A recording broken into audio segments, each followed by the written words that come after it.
My husband got an inheritance, and then he said, "I don't want to be seen with you anymore, you're embarrassing." I looked him dead in the eyes and said, "Embarrassment is temporary.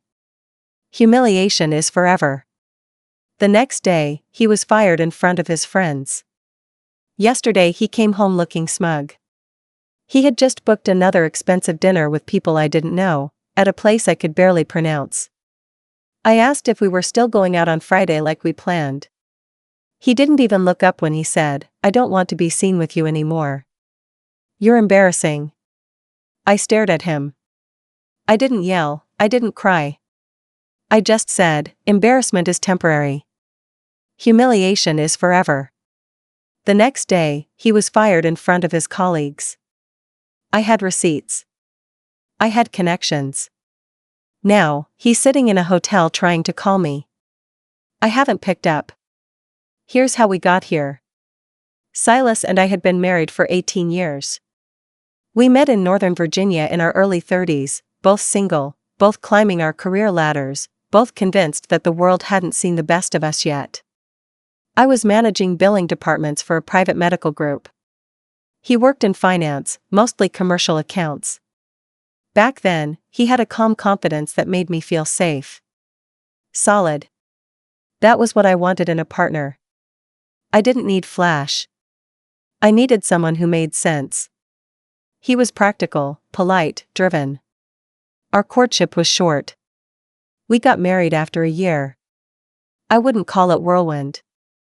It was more like efficient. Sensible. A merger of two capable adults with shared values. And for a long time, it worked. Or at least, it functioned. We bought a house in Chesterfield, outside Richmond. A nice two-story colonial with a creaky back deck and enough room to grow into. I kept working. He bounced between firms. I managed the logistics of our lives, bills, birthdays, broken appliances. He handled the charm, holiday toasts, family photos, surface conversations that made people believe we were that well-balanced couple you see in coffee commercials. I didn't complain. At least not out loud. I figured most marriages go through seasons. Some are bright and easy, some gray and gritted. We had seasons.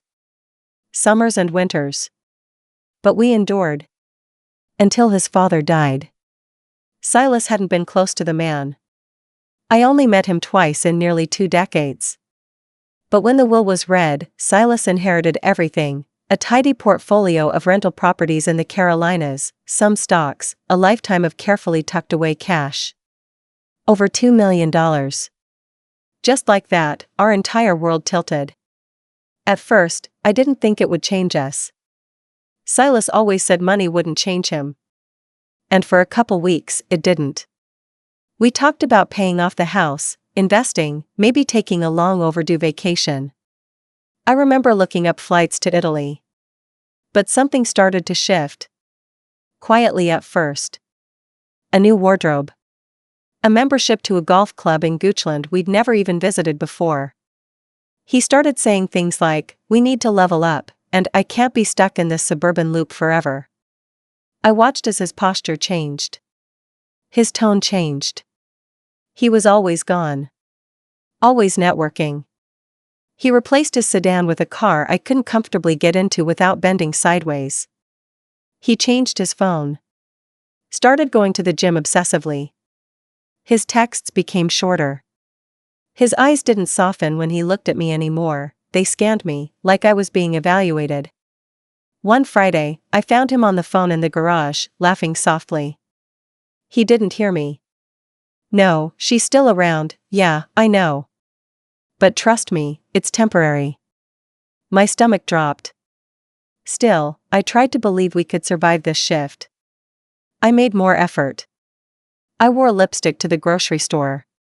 I cooked nicer dinners. I read about investing so I could talk his language. But Silas didn't want effort. He wanted novelty. Youth. Applause. I found out about Brenna from his tablet. He left it on the couch while he took a call upstairs. He forgot to turn off notifications. The messages were juvenile, salacious. You make me feel alive again. Wish she was gone already. That night, I didn't say anything. I just started quietly gathering things. Screenshots. Receipts. Credit card statements. The way he'd used his company account to pay for business dinners at luxury hotels he never mentioned to me. The day he told me I was embarrassing, I knew he was testing the waters, seeing how cruel he could be before I broke. He wanted me to storm out. Or beg. Or cry. I didn't. Instead, I went into the guest room, closed the door, and texted Patrick. Patrick is my cousin. Distant. We weren't close growing up, but we reconnected later in life. He's also Silas's boss. I asked if he had 5 minutes. He called immediately. I told him everything. Calmly. Precisely. No drama. Just facts. Patrick listened. Then he said, "Can you come in tomorrow morning?" I said yes. At the office, I handed him a flash drive. Every transaction. Every reservation. Every message with timestamps. I wasn't sure what he'd do with it. Patrick is quiet. Tactical. I just wanted him to know who he had in his executive suite. By noon, Patrick had made his decision. Silas showed up, fresh off a call with one of his investor friends, still riding the ego high. He didn't see it coming. His keycard was disabled. His email locked. Patrick brought him into the open lounge where several managers were meeting. He handed him a severance packet and said, "Effective immediately."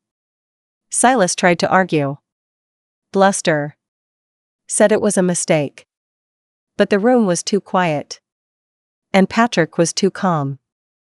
Eventually, Silas realized the performance wasn't working.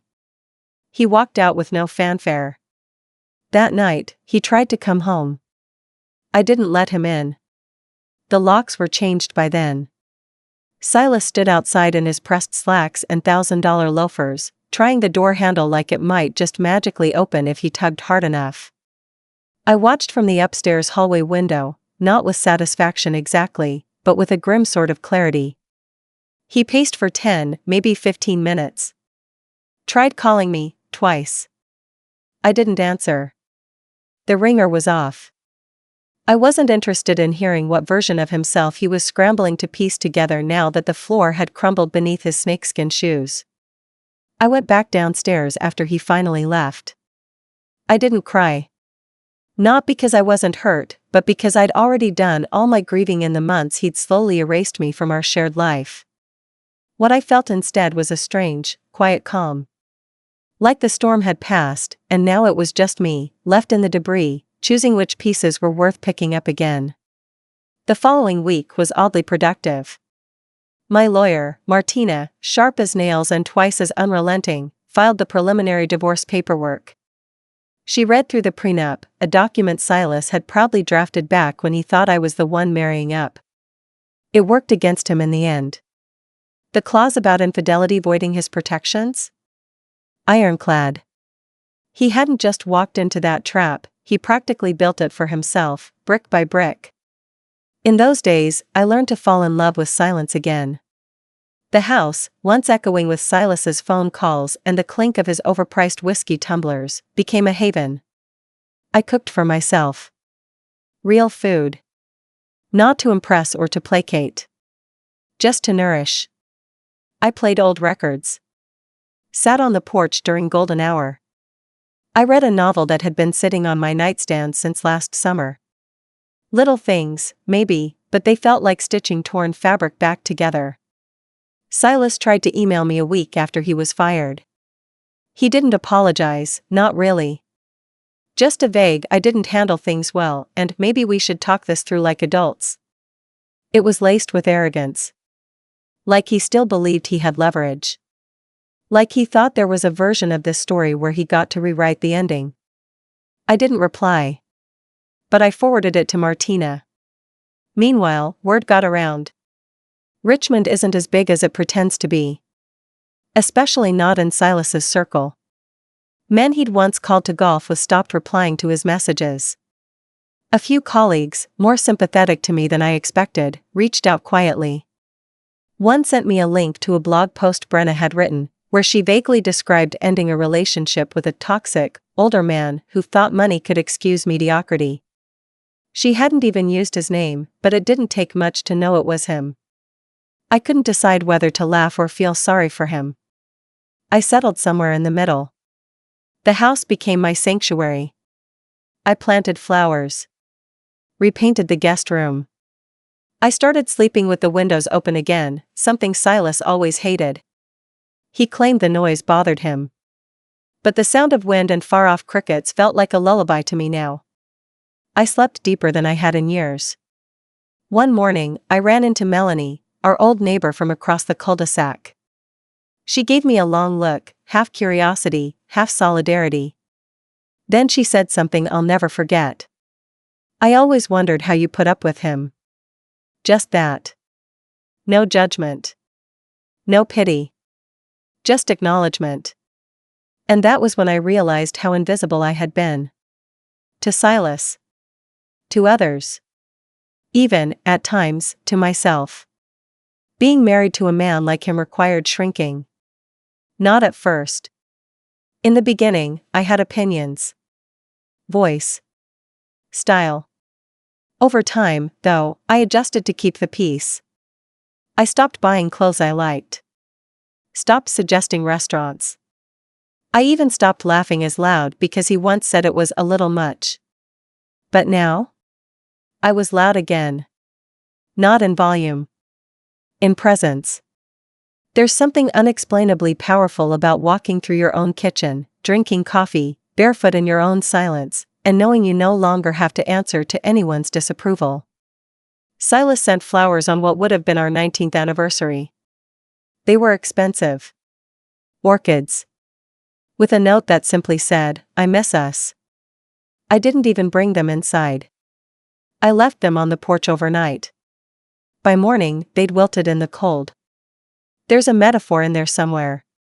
He kept trying, texts, emails, one actual letter. His handwriting was worse than I remembered. Sloppy and inconsistent.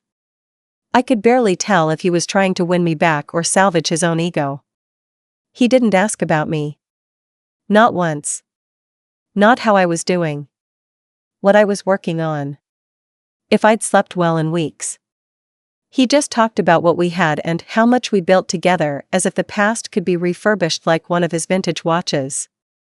But the past wasn't something I wanted to live in anymore. Even Brenna moved on.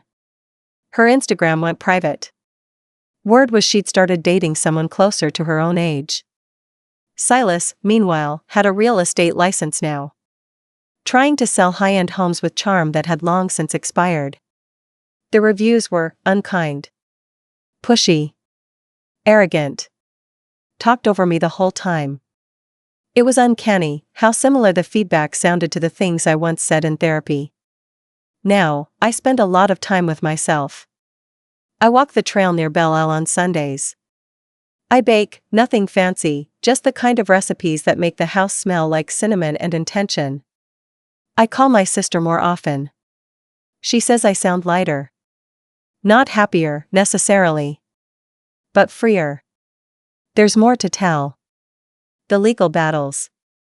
The paperwork. The small, quiet victories that added up to something whole. But for now, I'll leave it here. I'm not ready to end the story just yet. Because I'm still writing it. A few weeks after Silas sent the flowers, he tried showing up. It was a Tuesday afternoon. I'd just finished a Zoom meeting and stepped out onto the porch with a cup of tea when I saw his car.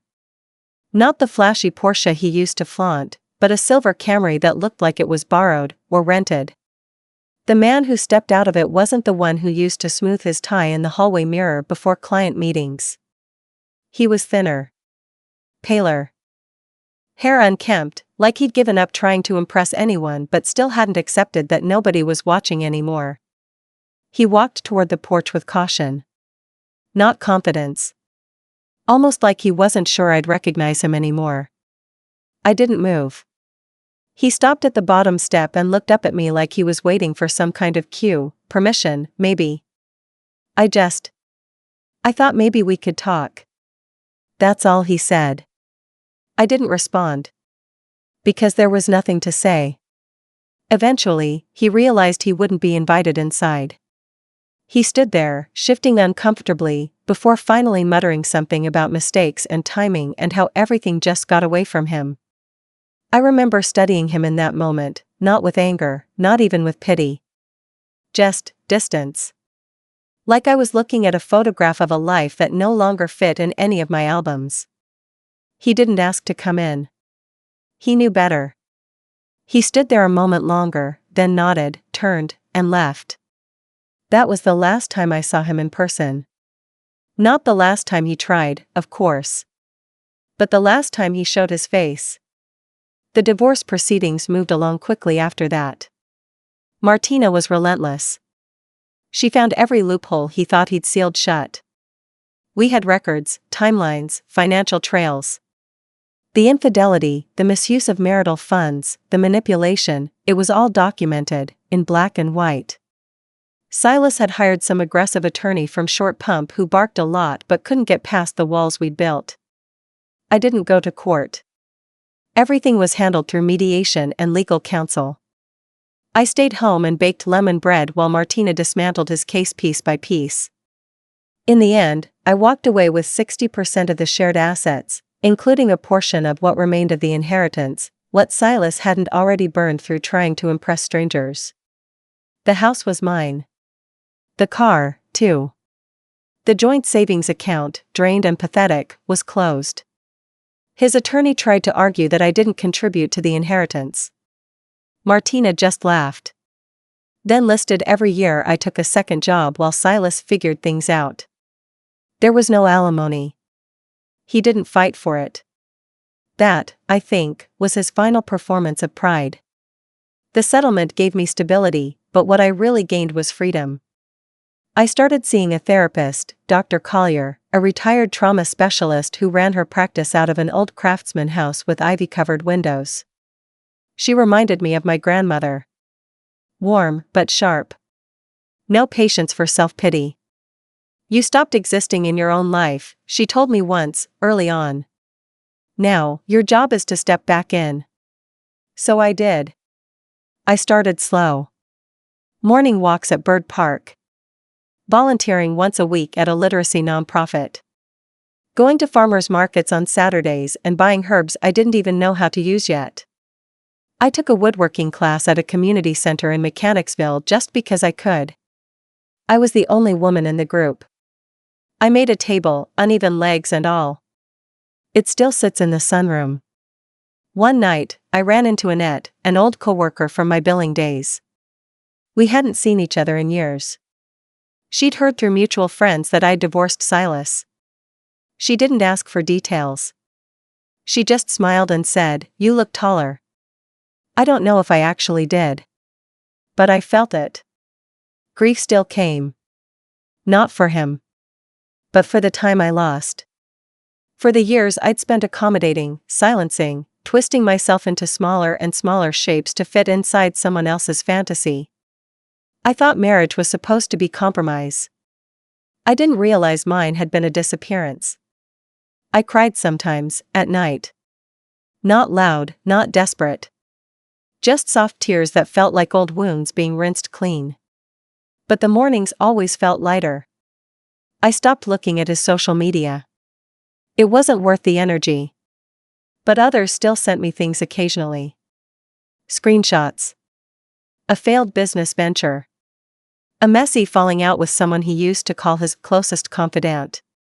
A picture of him at a charity gala where he stood awkwardly in the background, clearly no longer the center of attention. Even his charm had an expiration date. Meanwhile, I found joy in the smallest things. Sunlight through clean windows. A phone call with my niece who just started college. The thrill of realizing I no longer needed to ask anyone for permission to exist. I went on my first solo trip 6 months after the divorce was finalized. Charleston. I stayed at a small inn with creaky floors and fresh coffee every morning. I brought 2 books and read them both in their entirety. I walked the streets with no agenda. Bought myself a silver bracelet. Ate fried green tomatoes on a porch that overlooked the harbor and felt, for the first time in years, like I belonged to myself again. I wasn't dating. Not because I was afraid, but because I was full. Full of purpose, of peace, of rediscovery. Men had taken up enough space in my life. I wasn't rushing to make room again. If someone showed up and added value without cost, I'd consider it. But for now, solitude was sweeter than anything I'd known before. Silas still emailed sometimes. Not often. Always late at night. Always brief. I hope you're doing okay. I heard about your promotion, congrats. Do you ever think about the good times? I didn't respond. I didn't need to. Because I wasn't carrying his ghost anymore. A full year passed before the last chapter of Silas's relevance in my life began to write itself. By then, I had fully stepped into the version of myself I once only caught glimpses of in quiet moments. I had started consulting part-time for the very medical group I used to work for, helping restructure their billing system. I even got asked to speak at a regional healthcare summit in D.C. Me, Rena Whitmore, once considered too suburban to sit at certain tables, was now being asked to lead. I didn't tell anyone, but I had also started mentoring younger women. I met them through the nonprofit where I volunteered. Some were coming out of rough marriages, others had just never been taught how to be their own advocates. We sat in coffee shops and on park benches and in libraries, and I told them what no one told me, that shrinking yourself is never the price for love, and that rebuilding isn't just possible, it's a right. And then came the opportunity one didn't see coming. Patrick, my cousin and Silas's former boss, called me on a Tuesday afternoon. He told me he'd been approached by a new financial firm launching a branch in Richmond. They were assembling a team of experienced consultants to evaluate potential hires and build internal culture from the ground up. Patrick had thrown my name into the ring. They wanted someone with leadership experience and grit. They're not just looking for numbers people, he said. They're looking for someone who's seen the worst and still knows how to lead. At first, I hesitated. I wasn't sure if I wanted to go back into that world, polished offices, high stakes, the echo of who I used to be when I stood in Silas's shadow. But then I realized, this wasn't going back. It was rising. I agreed to meet with them. The interview was less like a job assessment and more like a conversation about vision, values, and restoration. By the time it ended, I had an offer on the table. A generous one. More than I'd made in my last full-time role. Full autonomy. A leadership title. And input on team selection. The irony hit me 2 weeks later, when I saw Silas's name on the application list. Apparently, after his string of failures, his real estate license suspended for misrepresentation, a consulting firm that never got off the ground, he was trying to find a foothold again. And he had no idea I was part of the selection committee. It was surreal. His resume was bloated, padded with half-truths and carefully crafted vagueness. His cover letter name-dropped connections who'd long since distanced themselves from him. The others on the panel recognized his name, but not the full story. So when it came time to evaluate the final candidates, they asked for my opinion. And I told the truth. Calmly. Professionally. Without malice. I explained that he had been let go for misuse of company resources, that his interpersonal behavior had created a toxic work environment, and that his public reputation had been a liability in the past. I presented documentation. Facts. No drama. No embellishment. I didn't mention the marriage. I didn't need to. He was removed from the shortlist the same day. But I wasn't done. 2 weeks after the final decision had been made, Silas emailed me again. This time, it was different. Desperate. I heard you're working with the new firm. I don't know if you saw my application. I'm trying to turn things around. If there's any chance of a recommendation, even just a referral, I'd be grateful. There it was. Not an apology. Not real accountability. Just a subtle attempt to benefit from my success. I read it twice. Then, finally, I replied. Just one sentence: embarrassment is temporary. Humiliation is forever. That was it. I hit send. Then archived the thread. That moment?